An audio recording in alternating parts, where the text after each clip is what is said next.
The Mandalorian Chapter 3, The Sin, had all the things we wanted in an episode. Much more Baby Yoda, he's so cute, tons of action, and of course, plenty of Star Wars Easter eggs. Here are all of our favorite Easter eggs from Episode 3 that you may have missed.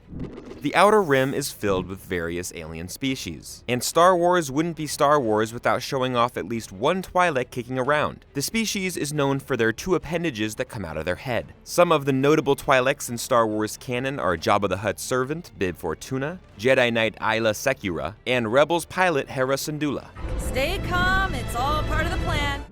Jawas are scattered across the Outer Rim. What's interesting here is that the Jawas' cloaks are a different color and match their surroundings.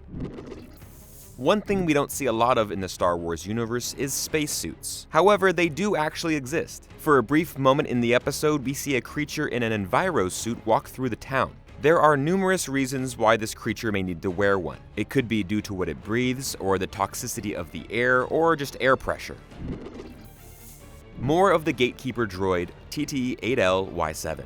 Some have dubbed this the Tattletale droid in the past. The first time we saw this droid was in Return of the Jedi at Jabba's palace. It's like a home security system. It controls the door and can scan items or people searching for weapons. We also saw this droid in Chapter 1 of The Mandalorian.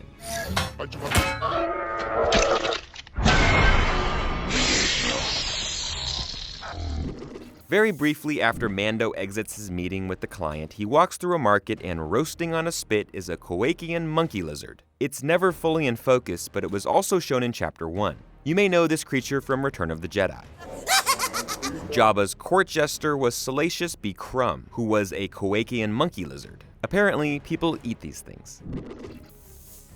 Aside from the fact Boba Fett isn't a Mandalorian and has no real connection to the warrior tribe, we do get another background glimpse at a Mandalorian in a green helmet. Enhance, then forward, frame by frame. His visor is outlined in red and he's guarding the entrance to the secret Mandalorian hideaway. Remember, a green helmet means duty, and the red on the visor means honoring a parent. Considering these Mandalorians are foundlings, children whose parents were killed during the Imperial invasion of Mandalore, those two colors are probably pretty common for this group. In fact, if you look closely, two more Mandalorians with green helmets are also in this scene.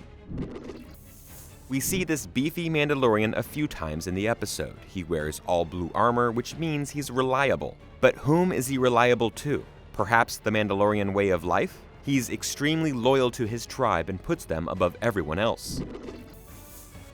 One last thing with the Mandalorian colors. The blacksmith wears a gold helmet. This symbolizes vengeance. Considering how loyal she is to the cause, it's probably vengeance against the Empire. When one chooses to walk the way of the Mandalore, you are both hunter and prey.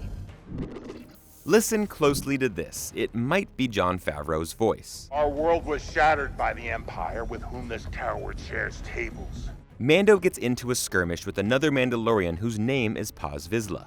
And while only the body double is listed in the credits, the voice is not. And what's important about this character is that we've already seen a Mandalorian with the surname Vizsla before in the animated series The Clone Wars. Vizsla was a member of the Death Watch, a splintered Mandalorian group after pacifists took over the Mandalore government. This character was voiced by Jon Favreau, and considering these characters have the same last name, and Paz sounds a lot like Jon Favreau, this could be his son. These are the spoils of the Great Purge. The reason that we live hidden like sand rats. Look at that fancy ice cream maker that Mando got from the client, which he mentioned in Episode 1. It's called a Camtono. During Empire Strikes Back, another infamous Camtono makes a brief appearance, held onto by Willrow Hood, a character who became famous because he was an extra running around with an ice cream maker. Mandalorians are separated by clan. Some clans, like Clan Wren, have no problem taking off their helmets, like Sabine Wren in Rebels. Others stick to a very traditional and older way of thinking, like Mando's group. There's a very good chance that this Mandalorian clan is a splinter of Death Watch, as they are very, very traditionalist. They don't remove their helmets ever. My question, how do they sleep? Regardless, this is the way. While Mando's new armor is getting crafted, we see some more flashbacks to when he was a child and his planet was under attack. Mandalore was thrust into the middle of a conflict as the Galactic Republic was hunting Darth Maul. Yes, he's alive. After Order 66 had the clone troopers execute the Jedi, the Republic took over the planet, putting trusted Mandalorians in charge under the Empire's power. What we are most likely seeing here is the Empire using droids, killing off the insurgents. That's the best of the lot. A nobleman's son skipped bail. We translated this so you don't have to. Mando gets his new bounty from Greef, and we see a word in Arabish, the most used language in the galaxy. So what does it say? Is it the bounty's name? Do they have a connection to someone else we would know? Nope, it simply says wanted. Greef mentions reporting the Empire loyalists to the New Republic. This show takes place roughly 7 years after Return of the Jedi, so a new government is in place. However, we all know that the First Order will be coming soon, but it will take them 23 years to come to full power, as that's when we pick up in The Force Awakens. While Zabraks are all over the galaxy, we don't see them very often. Darth Maul was a Dothamirian Zabrak, his mother a Night Sister, and the only other Zabrak we've seen in the movies were Eth Koth and Agen Kolar, members of the Jedi High Council during the Republic days. We haven't seen a bounty hunter Zabrak up until this point. This floating droid used by Dr. Pershing may look familiar. It's the ITO Interrogator, often used by the Empire to torture and to get information out of Imperial prisoners. You'll likely remember seeing it in A New Hope, when Vader threatened to use it on Princess Leia.